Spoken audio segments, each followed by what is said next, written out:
He's acted like a clown tonight. But he also acted like a fighter. He also fought like a fighter. And he won this damn fight. All right. This is a disgrace. My name is Ryan and this is Ade, and welcome back to another edition of Boxtalk. We got a fight coming in a couple of weeks' time. We've got Brandon Rios versus Timothy Bradley. I'd like to thank my sponsor. Me? What drink is it again? What are you drinking today? I'm drinking Appleton? Appleton. Yeah. Is it Appleton or Coxburgh? Appleton. Appleton. Thank you. Cheers. Sorry, Ryan. Sponsors me. Yeah. Timothy Bradley and Brandon Rios. Yeah. Now let's be honest, in terms of a fight, it's an entertaining match. I'm looking forward to seeing the fight. In terms of progression and where each fighter goes, gets a little cloudy because this fight is strictly an in-house top-rank fight. Yeah. Ade, what do you think of this fight? Quite similar, and this is my people might very similar to Frankie Gavin Kell Brook. When that fight was mentioned, is that you kind of know the winner is, but you could have some questions asked. Questions really are going to be asked of Bradley. We know exactly the way Brandon Rios fights. It's kind of head first, like all Robert Garcia fighters, Maidana, Marguerite, all of them seem to fight exactly the same as Gradovich. All of them fight the same way. Bradley, for the last 5 fights, have fought that way as well. Yeah. He comes in and says, you want to fight? Let's fight. If Bradley can get anywhere near the Bradley of 2005-06, the Bradley that used to box, the Bradley that outboxed Devin Alexander, Bradley that cleaned out the 140 division, he still is the best welterweight out there. You're kind of like a bully boxer. Yeah, he would bully you, he would use rough tactics, I mean, headbutt, but he would box. He worked from his jab. Now Bradley works from his right hand. This arm here is non-existent. He just works from his right hand. Will Teddy Atlas implement some of Teddy Atlas' skills into him? I don't know. I think it's too soon, but you never know. I always say that it takes a few fights. It takes a few fights to actually get a fighter's ethos with a trainer, because you know you're changing someone's natural instinct. You're changing their skill set. But if anyone could break that rule and make instant changes, it's Teddy Atlas. And the reason why it's Teddy Atlas is a bully. Yeah. He's aggressive, he's brash, he's hardcore, he's old school, he trained with Customato. You don't, in terms of modern boxing trainers right now, Teddy Atlas has that link to the old school.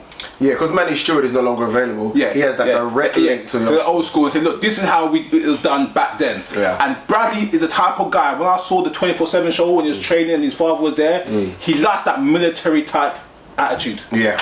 And you're right, and Teddy Atlas gives him that. I mean, for Brandon Rios, you look at Brandon Rios and he's thinking, okay, look, Bradley's fought Diego Chavez last, that kind of went to a bit of a war. He's fought Vargas, that went to a bit of a war. Provodnikov, it goes back and forth. So he's thinking, if I can just implement my style in this fight, I've got a chance. Other than that, I don't see how Brandon Rios has a chance. And we spoke off camera about where Brandon Rios is in the welterweight division. Let's be honest, Brandon Rios is ranked nowhere. No, he's beat no one at welterweight to even consider himself a good fighter. No, see, I agree with you. I see this fight strictly as a Timothy Bradley fight. I'm more interested in how Bradley wins the fight. If he could emulate something, I'm not really. To be fair, I'm not really interested in Rios. I've actually lost interest in Rios. Rios was always a good face-first, entertaining fighter. Even though he's a world titleist, I've never had Brandon Rios as a top fighter. No, not right. Personally, no right. I like him. He's entertaining. He brings something to the table. But I've never said, guess what? He's in that top 5 mix. He's in that top 8 mix. That bully tactic he used to use before at 135 worked. Yeah. Because he was a lot bigger than the guys. If he could get down to that weight, but you can't use that tactic at 147. No. Those guys are bigger than you at 147. They're stronger than you. So your kind of face forward work doesn't work here for me. Look, the problem we have, and you kind of said, where does Eva go? That's the problem. This is a top ranked fight.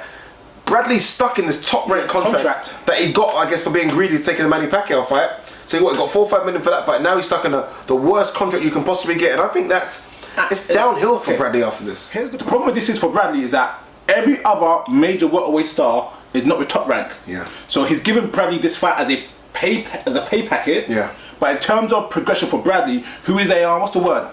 An ambitious type fighter. Yeah. Who wants to fight the best. Yeah. And let's be fair, he kind of cleaned that 140 besides Amir Khan. Yeah, cleaned it out. So you know, so he wants to fight the best. He can't fight the best unless he leaves top rank. So unfortunately, I feel Bradley's going to be in that situation where he's in no man's land. And I've said off camera that Bradley's the best welterweight out there now. Mayweather's gone, just because his resume says he is. But is there an argument the fact that you look at him and think, well, you've deteriorated big time because you're not fighting the best? You know, you always say that you kind of raise your standards to where your opponent is. Yeah. And when he's fighting the likes of Vargas and Chavez, who let's be honest, aren't the great fighters, but he's raising his standards to them. Yeah. Is it a case of he no longer is the best welterweight out there because he's not fighting the best welterweights? I think As it stands right now, he's got a good claim. With the retirement of Mayweather, with the injury and coming retirement of Bradley, Pacquiao, you could say maybe he's the best welterweight out there. You could make an argument. I'm saying Kell Brook would dispute that, Amir Khan would dispute that, Furman would dispute that. Dispute all you want. But in terms of actual, not names, in terms of recognisable names on your record, at 147, chances are it is Bradley. Yeah. But recognisable names and quality performances are two different things. Right, where does Bradley go if he does win? Bradley's gonna win this fight. It's not if he does win, he'll win this fight. If he's losing this fight, Bradley can't punch. Yeah. Teddy Atlas will talk him into getting a knockout. So Bradley wins this fight, hands down, in my opinion. Where he goes after this fight, litigation with Top Rank. Do you think that, hands down, considering that he got a draw with Shaz, and then he got stopped by Vargas in the last fight? The draw Shaz wasn't a draw, he won the fight. Two has, name me a top welterweight at 147, not at catchweight, that Brandon Rios has fought and beaten. No one. Yeah. No one. Alright, there you go guys, very quick video. Brandon Rios versus Timothy Bradley. A year ago, boxing's a long time, a year ago this is a good fight. Everyone was still high on Brandon Rios, and everyone was super high on Bradley. Right now, I guess that's the top rank deal for you at the moment. Right now, like Ryan said, all the 147 fighters, minus Kell Brook really are with PBC. Yeah. Unless you're getting a mandatory of Kell Brook or one of those guys, you're not fighting no one, and this is the problem Bradley's in. But will we see differences? I mean, we've seen him kind of slug it out recently in his last 5 fights. Will we see Teddy Atlas implement a Teddy Atlas type performance and finally get a boxing performance out of Bradley? Yeah. If we do, then he's back. If we don't, questions are going to be asked again. But look, who wins? Bradley, Rios. Does the winner fight Kell Brook?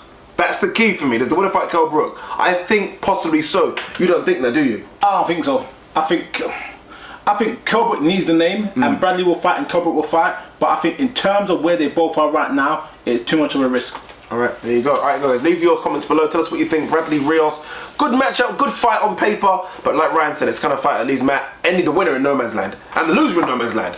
Instagram, tweet, subscribe. Thanks for watching another edition of Boxtalk. Cheers.